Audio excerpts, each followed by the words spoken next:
New dean, new testing policy, new essay question. Let's get the latest on Michigan Ross's MBA program and application from its Senior Associate Director of Admissions, Taya Sapp. Welcome to Admission Straight Talk, the podcast dedicated to graduate admissions and helping you approach the application process thoughtfully and successfully. Your host is Accepted's founder and world-renowned admissions guru, Linda Abraham. At Accepted, our mission is to get you to that unforgettable moment when you read your acceptance email and shout, "Yes, I'm in!"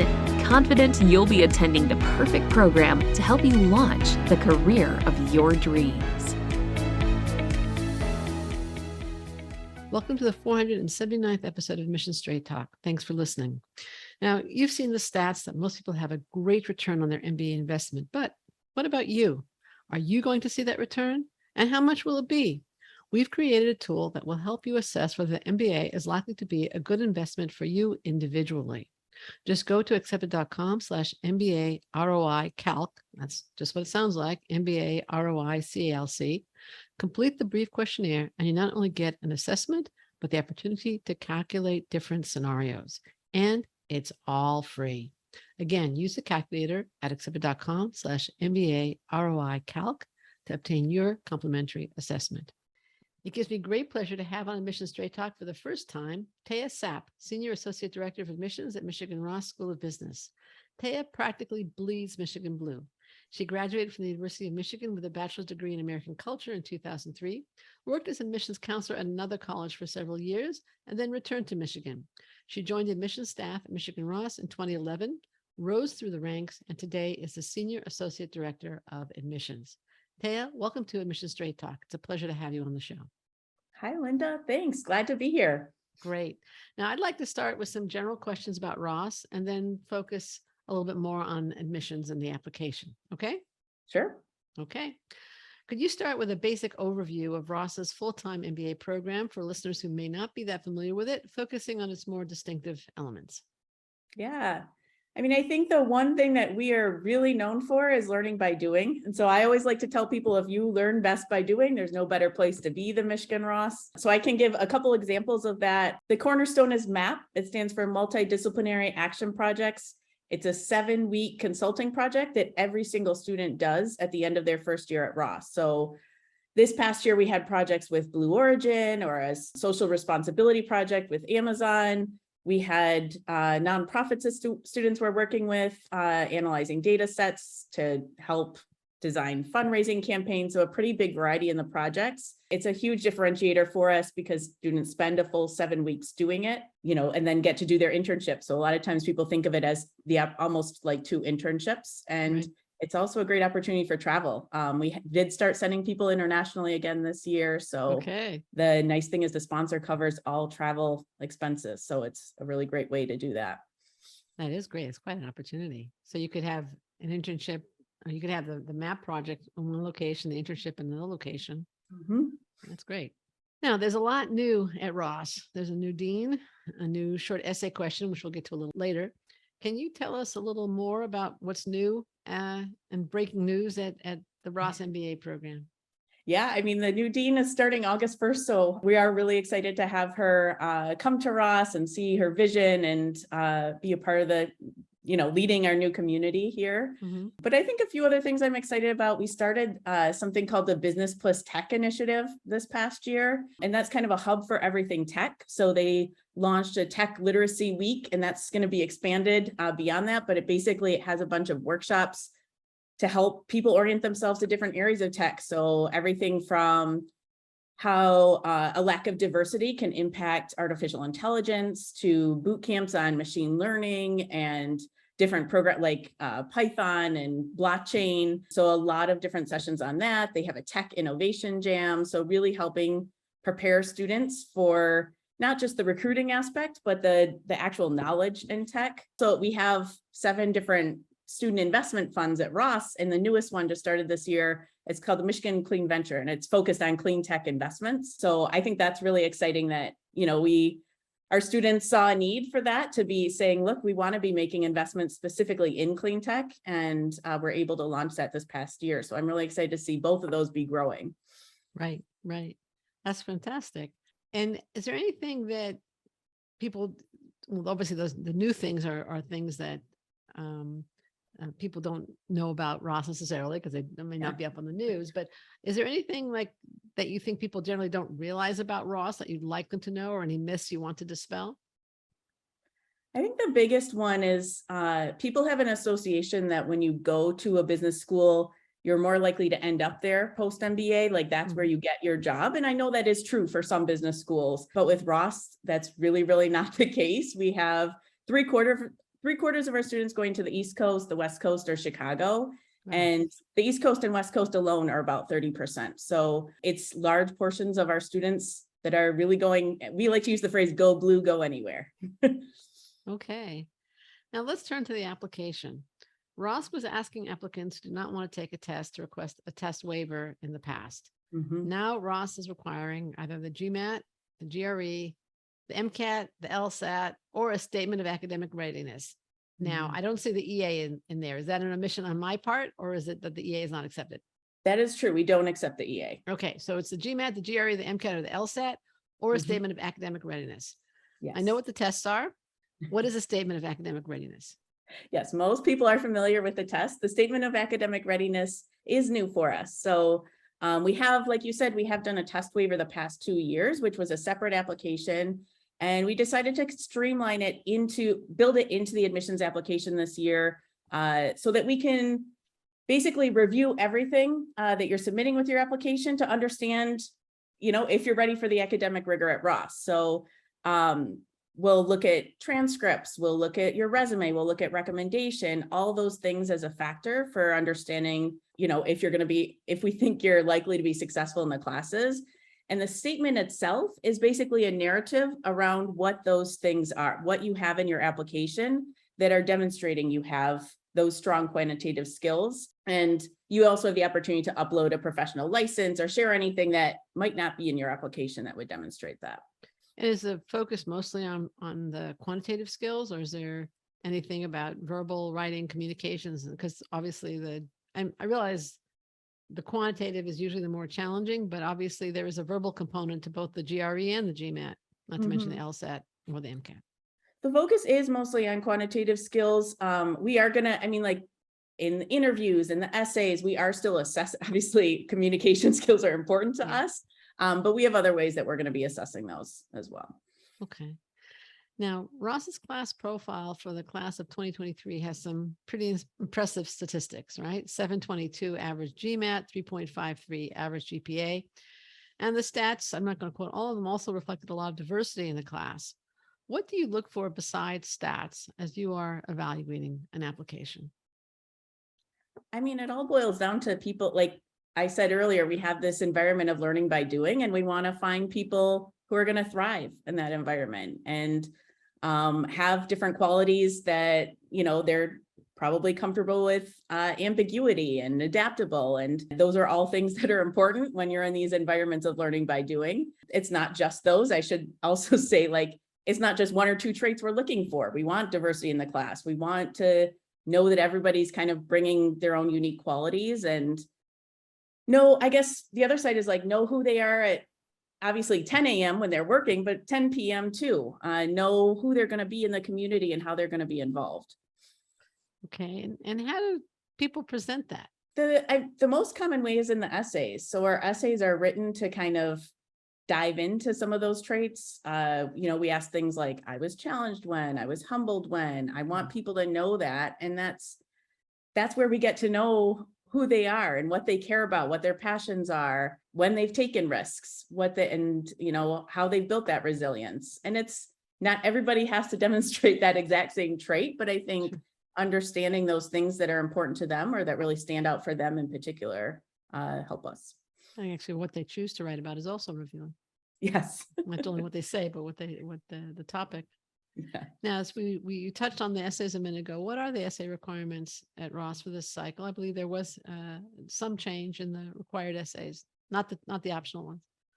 Yeah, so we did, we kept some things the same and changed a few things. So we have a couple short answer sections. So the first kind of set is you get those things I was just going over. You get to choose between a couple of prompts to say, I was You get to write 2 essays. So the first one, let me see, I want people to know that I made a difference when I was aware that I was different when.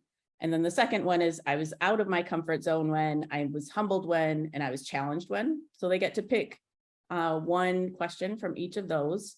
And that's the same as it was last year. We love those essays. We really do think they help us understand the traits that stand out about them and how that kind of aligns with some of the values that we have at Ross. The new one this year is we're asking people to tell us one thing about their resume. So it's a variety of things that people can choose from. And we just wanted to give people a chance to dive a little bit deeper into something on their resume. The resume is really important to us. It's something we spend a lot of time in the admissions review. And so sometimes there's more of a story that you want to tell beyond what you can fill in a bullet point. I would say like quite often I've read a recommendation, they kind of reference, like it tells me a whole story about something I saw on the resume. And I would have liked to heard that from the candidate too, but I just recognized they didn't have enough space or a place to put that. Right. And I think that we're really excited to see, it's brand new. So we're excited to see what kinds of things people choose to write about this year. I know a lot of times people, I think, look, a good bullet point will say, I did X, it accomplished Y. Mm-hmm. But and that's important. That's not a bad bullet point in a resume. But there's not really room to reflect, let's say, on some of the teamwork challenges or any of that stuff. That would be perfect for that essay. Things you might have overcome to get to that. I got why, I think it's also, it doesn't have to be professional. People might have been, on a sports team in college and, there's more that they want to tell us about that, or have been involved in a nonprofit. And maybe it's because of a personal reason why they got involved in that nonprofit. And so there's a lot of ways that people can answer that. And like I said, I'm really excited to see how it goes this year. Right. Of course, if it's a personal achievement, it might not be on the resume, right? Yeah. Sometimes people put it at the bottom, a couple of things like their extracurriculars. Right. That's true. I guess I should say we also have the career goal essay. Yeah, I was just going to ask about that because I think you split that in 2, right? Yeah. So it's basically the same as it was before, but we just split it up this year just to, we really focus on the short-term career goal in particular. We don't ask about long-term. And honestly, right now we're already preparing people for recruiting, and just know that recruiting happens really fast. And so we know people change their minds. They do that all the time, but splitting out exactly what your career goal is just helps people focus. Some of those essays, it was getting lost in the essay for some people, and just want to give people a chance to pull it out and say, this is exactly what it is. And then this is the why. Okay. And that why is probably as important as the what, if not more yes, important. I would say it's more important. Right. Okay. All right. One of the interesting things about the Ross application is that you don't ask anywhere, as I recall, why Ross? Mm-hmm. Now, do you care about why Ross, or do you just evaluate the suitability of the Ross program given the person's background and goals? Yeah, we care about that, but it's not, we did a long time. While I still worked here, we did ask why Ross in the essays. We ended up taking it out. It just felt like people were copy and pasting from the website. It didn't come across as authentic. And we care most about what your goals are at this stage. And then in the interview, we're going to ask more about the why Ross. How do you want to be involved? Have you talked to any of our students? What kinds of clubs are you interested in? And give people a chance to do that in the interview when you can be a little bit more authentic about it. Okay, sounds good. Now, what happens to applications after the applicant hits submit?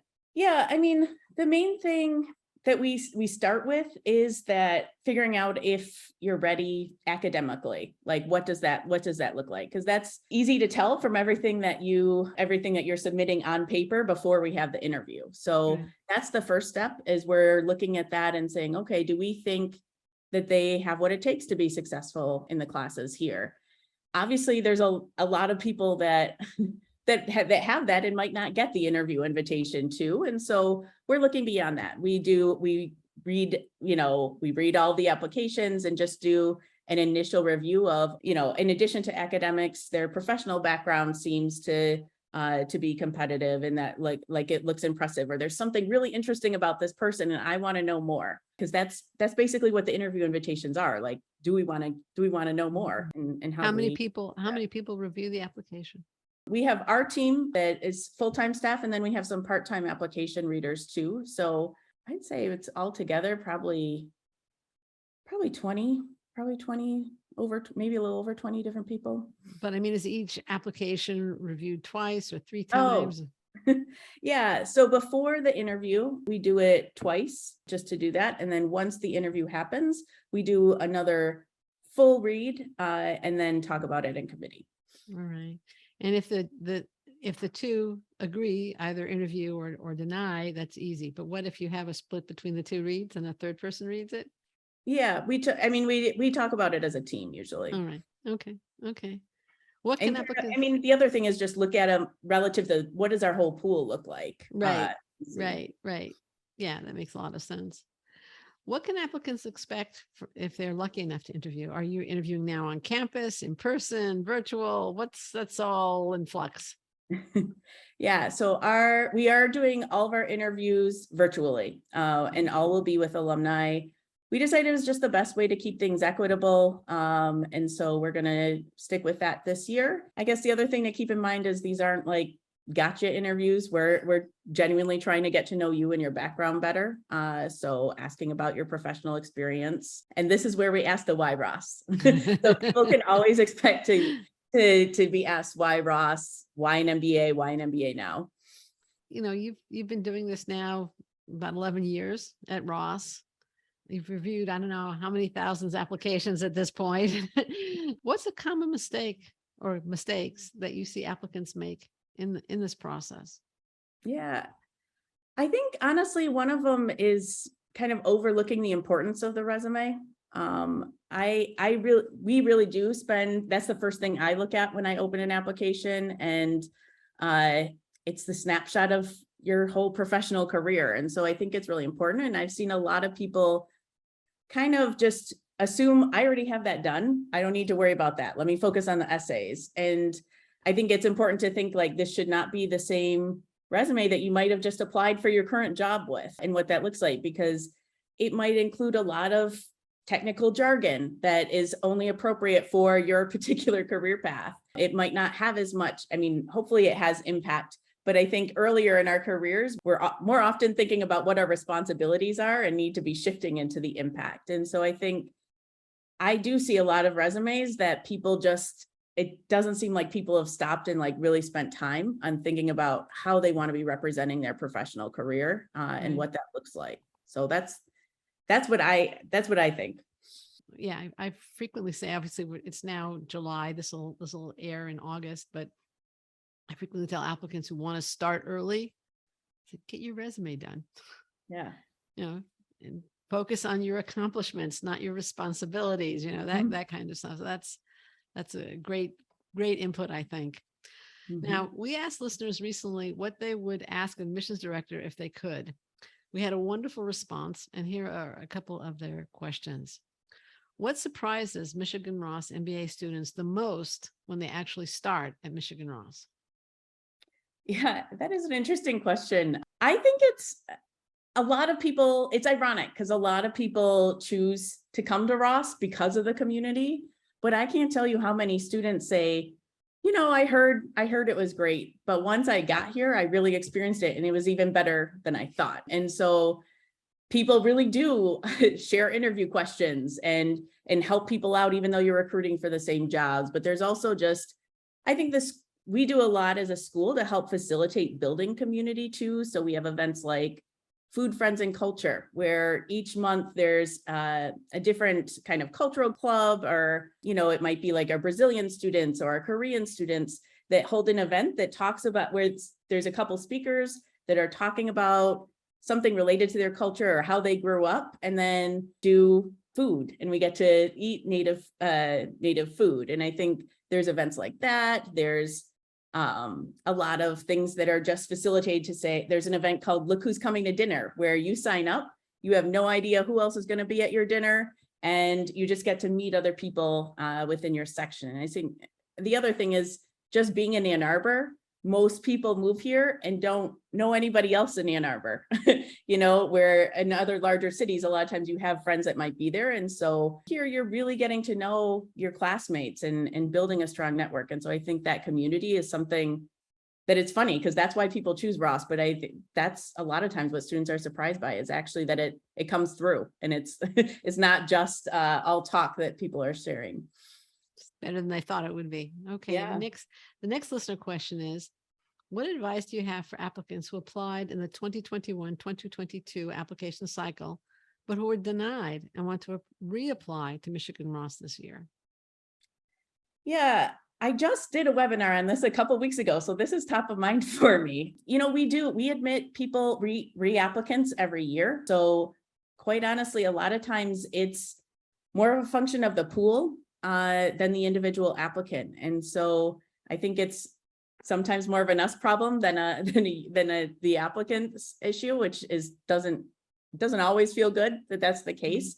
But I think it's also just thinking about, like the other thing I would say if I'm actually giving advice to a reapplicant is really spending time on and reflecting on how you could strengthen your application or what you could do differently, because that opportunity to demonstrate that you have self-awareness, most applicants don't get to do that so easily. And that's something we really value, is that self-awareness and recognizing what you can do to improve or to strengthen your application. I think that's really, when I get to see that and somebody really nails it, I think that's really an incredible trait to be showing.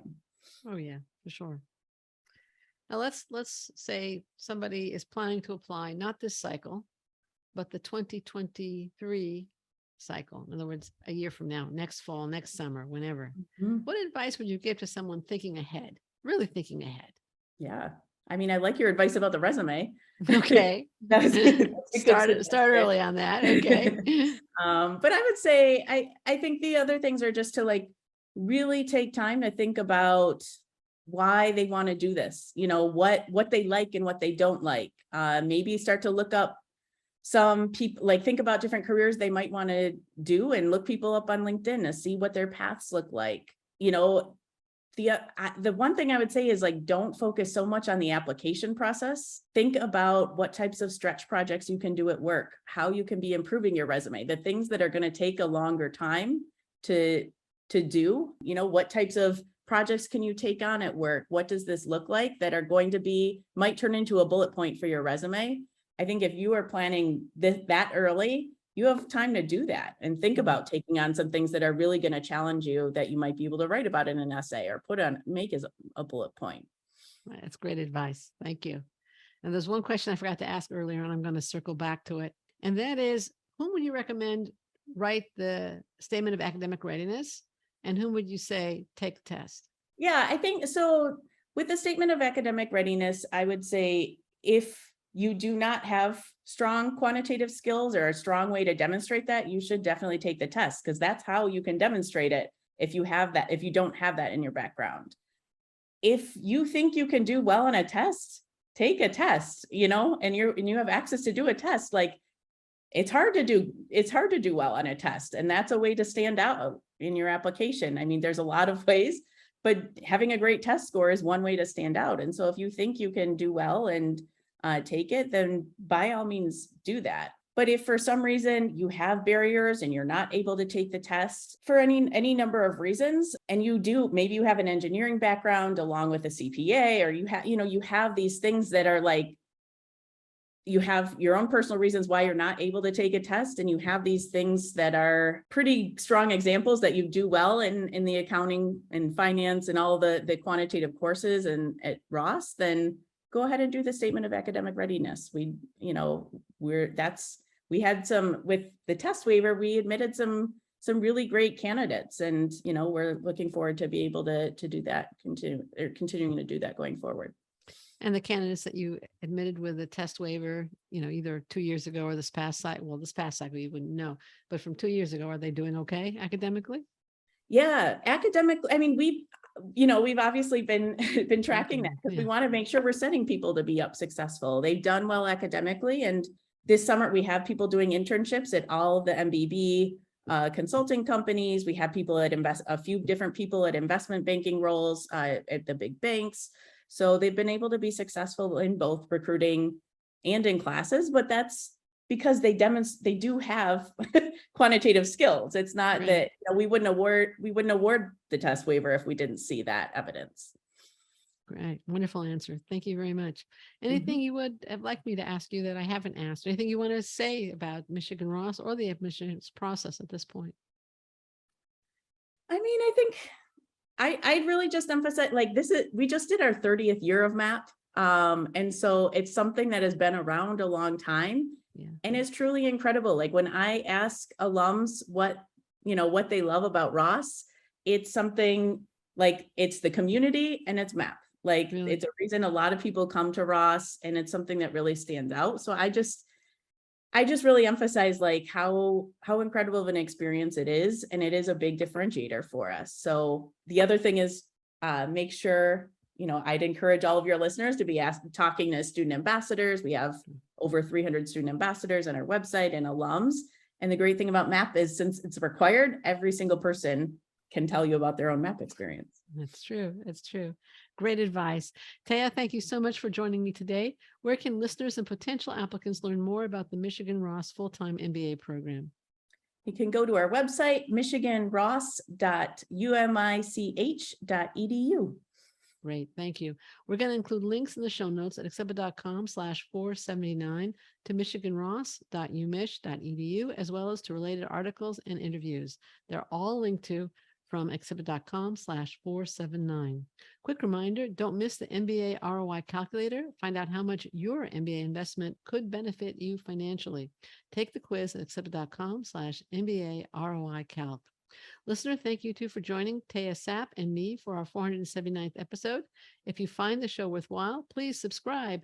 Make sure you don't miss any future shows, be they with admissions directors, professors, current students, test prep pros, or alumni doing great things. You'll find subscribe links at accepted.com/479 or lovethepodcast.com/AST. Thanks again for coming. This is Admission Straight Talk produced by Accepted, and I'm your host, Linda Abraham. I'll talk to you again next week.